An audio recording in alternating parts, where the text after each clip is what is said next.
안녕하세요. 지금 이곳 미국 동부 시간으로 1월 6일 밤 7시 정도 되었습니다.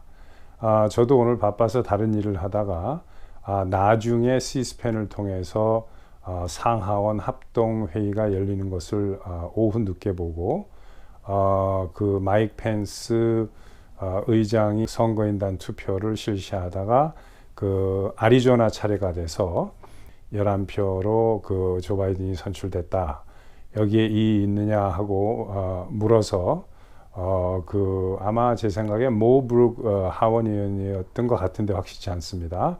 이의가 있다라고 얘기하니까 마이크 펜스가 in writing으로, 그러니까 서면으로 하게 돼 있습니다. 서면으로 이의를 제기했으며 상원 의원 중에 그 스판서 하는 사람, 동의하는 사람이 있느냐라고 물으니까 있다 해가지고 텍사스주의 이제 테드 크루즈 상원 의원이 그 스판서를 한 걸로 하니까 마이크 펜스가 법에 합당함으로 받아들여진다 이의가. 그래서 그 양원 그 공동회의는 지금 깨지고 각각 상하원이 따로 가서 회의할 것을 명한다 하고 이제 망치를 두드리는 걸 봤습니다. 저는 그거 보고 엄청나게 실망을 했어요. 제가 요전에 그 31회에서 설명드린 것처럼 미국 대통령 선거와 관련돼서는 미국의 법이 딱 두 개밖에 없습니다.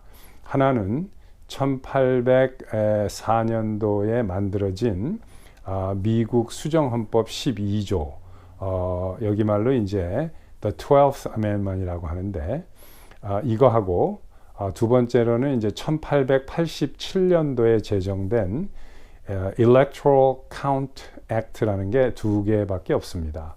그러니까 그 수정헌법 12조는 만들어진 지가 오래됐고 해서 말도 옛날 말이고 표현 자체가 매우 간단합니다. 주로 그 내용이 대통령 그 선거인단 투표를 함에 있어서 개표부터 그 승자표를 선택하는 거, 그 다음에 그 패회까지 모든 그 전체의 절차를 상원 의장이 갖는다 이렇게 돼 있고, 상원 의장이 해결하지 못하는 문제가 있을 때는 그 contingency election 또는 contingent election이라고 해서 하원으로 넘어가서 이제 하원에서 한 주가 한 표씩 해서 대통령을 선출하게 돼 있습니다. 그 다음에 1887년도에 만들어진 법은 좀 자세하게 나와 있고, 상원 의장에게 전권을 주는 게 아니라 그 이의가 제기가 되면 하원 의원이 한 명 이의를 제기하고 그거를 동의하는 상원 의원이 한 명 나오면 조인 세션이 깨지고 상하원이 각각 따로 가서 서로 토의를 한다거나 투표를 해서 그 결과를 가지고 다시 모였을 때 상하원의 결과가 똑같이 나와야지만 받아들여지는 겁니다. 상하원의 결과가 따로따로 나오면 이때는 주지사가 승인한 그 선거인단 그 표를 받아들이게 되어 있습니다. 그러니까 마이크 펜스가 Electoral Count Act를 따르기로 한 거죠. 이렇게 되면 그 헌법에 나와 있는 상원 의장의 전권을 그 사용할 수 있는 것을 자기가 스스로 포기한 겁니다. 1887년도 법이 제정된 이후로 이 법 자체가 위헌적 요소가 상당히 많은 거죠. 왜 위헌적 요소가 많으냐면은 좀 전에 말씀드린 것처럼 이의가 제기가 돼서 상하원이 따로 따라가서 회의를 하고 그 결과를 다시 모였을 때 서류 발표했을 때 동일해야만 되고, 동일하지 않고 상하원이 따로따로 다른 결론을 가지고 왔을 때는 주지사가 그 승인한 대통령 후보를 국회가 받아들인다 이렇게 돼 있는데 그 자체가 위헌입니다. 왜냐하면 미국 헌법에 최종 certify 하는 것, 승인하는 것은 각 주의 의회가 하도록 되어 있는 겁니다. 그런데 이 의회가 행정 기능이 많지 않다 보니까 자기네 권한을 대신 행사해 달라라고 주 정부에다가 위임을 해준 겁니다. 그러니까 위임한 세월이 오래되다 보니까 주지사와 주 국무장관이 마치 자기네들의 권한인 것처럼 행사를 했는데, 특히 이번에 그 트럼프 바이든 선거는 이 문제가 있는 7개 주, 그러니까 조지아, 펜실베니아, 미시간, 위스콘신, 애리조나, 네바다, 그리고 뉴멕시코까지 여기서 그 주지사들이 전부다는 아니지만 거의 대부분 민주당 주지사들이 그 권한을 가지고 있습니다. 그 정부를 장악하고 있어요. 그런데 이제 조지아와 애리조나는 아닙니다. 여기는 공화당 주지사이긴 하지만 이 두 주가 공화당 그 주지사와 국무장관이 라이노입니다. 그러니까 이 사람들은 실제로 공화당이라고 하지만은 민주당 간첩 같은 사람들이죠. 특히 조지아는. 그런데 주의회가 폐회가 돼 있는 동안에 주지사가 날치기로 승인을 해가지고 조 바이든이 승자라고 해서 보내버린 거예요. 이것은 인정할 수 없다 하고 리젝트를 할 수 있었는데 안 하고 1887년도에 만들어진 법을 따른 거예요. 자, 이렇게 되면은 트럼프 대통령이 이길 수 있는 방법이 몇 가지 안 남아 있습니다. 양원에서, 상원과 하원에서 각각 주마다, 문제가 있는 주마다 바이든 표가 문제가 있다 해서 상하원이 동의를 똑같이 리젝트를 하는, 그 거부하는 결론을 가지고 나오는 수밖에 없습니다. 근데 이렇게 될 가능성은 많지가 않죠. 왜냐하면 공화당의 지금 미치 머카널 그 리더하고 한 4명 정도 됩니다. 더 있을 수도 있고, 자기는 그 트럼프를 서포트하지 않겠다고.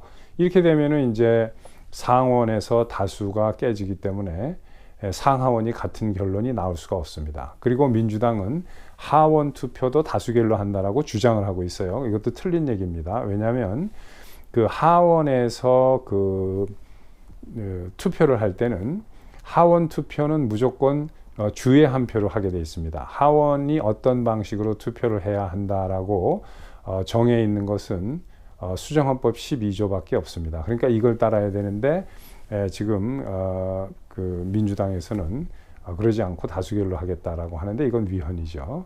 물론 그 수정헌법 12조하고 1887년도에 그 Electoral Count Act하고는 모순되는 점이 좀 있습니다. 그러나 헌법이 상법이고 헌법에 배치되는 법이 있으면 그건 하법은 위헌이 되는 겁니다. 그런데 마이크 펜스는 자기가 스스로 1887년 액트를 따르는 거예요.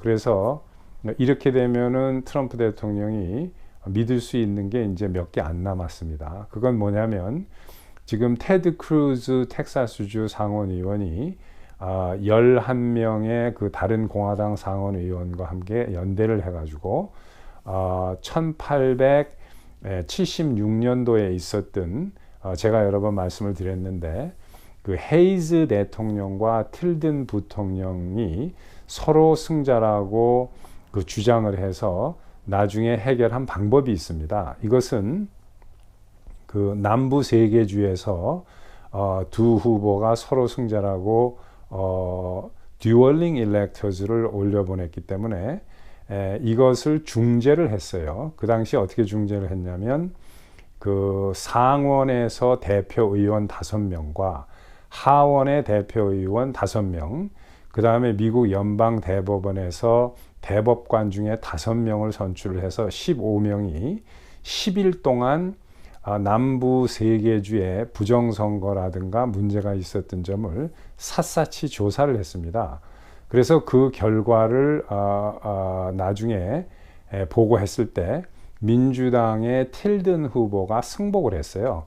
그래서 민주당의 틸든 후보가 더 많은 선거인단 표를 받고도 공화당 후보가 표를 덜 받았는데도 대통령이 되고 더 받은 사람이 부통령이 됐어요. 이렇게 합의가 됐습니다. 그런데 이번에도 이제 그 방법은 남아 있습니다.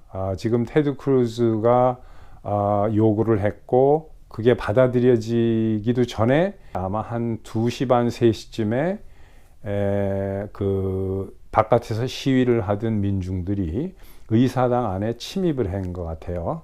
그러니까 이제 그 의원들이 피신을 하는 일이 일어났고, 의사당 바깥에서는 이제 그 데모하고 뭐 난리가 난 것 같아요.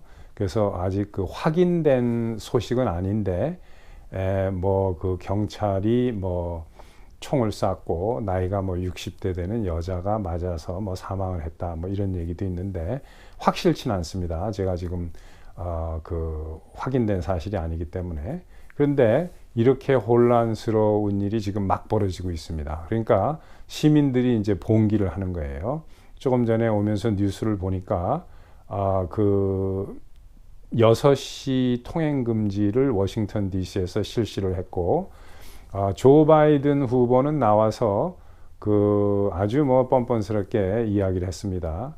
이게 뭐냐? 여기 미국인데 온 세계가 지켜보고 있는데 이렇게 혼란스러운 일이 있어서야 되느냐? 민주국가인데 뭐 이런 식으로 자기가 이제 사기 선거를 해놓고, 원래 이런 그 사기 선거라든가 부정한 방법을 동원하는 사람들은 자기가 한 짓을 꼭 남이 한 것처럼 이렇게 얘기합니다. 상대방에서 거꾸로. 그 다음에 이제 거짓말을 할 때 너무나 참말처럼 거짓말을 하니까 이 내용을 잘 모르는 사람들이 보면은 대부분 그걸 믿는 거죠. 저도 아까 그걸 보고 참 놀랐습니다. 사람이 어떻게 저런 말을 할 수 있을까. 근데 뭐 또 연기를 해야 되니까 그렇게 하겠죠, 조 바이든은. 그러고 나서 이제 트럼프 대통령이 나와서 그 여러분들이 이렇게 의사 표현하는 거는 좋은데 집으로 돌아가라, 평화스럽게 돌아가라. 이 선거는 완전히 사기 선거고 잘못된 선거다. 우리가 이긴 선거다. 하지만 이런 좋지 않은 방법으로 의사당을 침범한다거나 하는 것은 옳지 않다. 이렇게 해가지고 트럼프 대통령이 이제 얘기하는 걸 제가 들었습니다. 아무튼 이렇게 되면은 마이크 펜스는 자기가 가진 헌법적 권리를 스스로 포기하겠다고 나오는 거고, 이제 그 수는 몇 개 남질 않았습니다. 말씀드린 대로 지금 140명이 하원에서 이의를 제기했고, 서면으로 제출한 의원이 77명이 됩니다. 그리고 13명의 상원 의원이 그것을 스판서로 쓰겠다 하고 나왔으니까, 이 문제가 되는 모든 7개 주에서는 이제 브레이크가 걸리고 상하원이 쪼개지고 계속 흩어졌다 회의하고 만나고 하는 일은 아마 계속될 것 같아요. 그래서 이게 하루가 더 갈지 이틀이 더 갈지 모르지만은 쉽게 끝날 것 같지는 않습니다. 아마 이런 사태가 계속 진행이 되면 트럼프 대통령이 어떤 특단의 조치를 취할지 안 취할지는 모르겠습니다. 많은 사람들이 왜 트럼프 대통령이 군을 동원한다거나 이렇게 강력한 조치를 하지 않느냐라고 의심하는 분들이 참 많은데, 미국 대통령은 외교권이라든가 외국의 침범에 대한 미국 50개 주 전체의 국방을 위임받고 있습니다. 그래서 국군 통수권자이긴 하지만 미국 내에서 군사력을 사용하는 것은 그렇게 쉽지 않습니다. 오히려 미국 대통령은 미국의 군사력을 50개 주 바깥에서는 거의 어떤 제약 없이 사용할 수가 있습니다.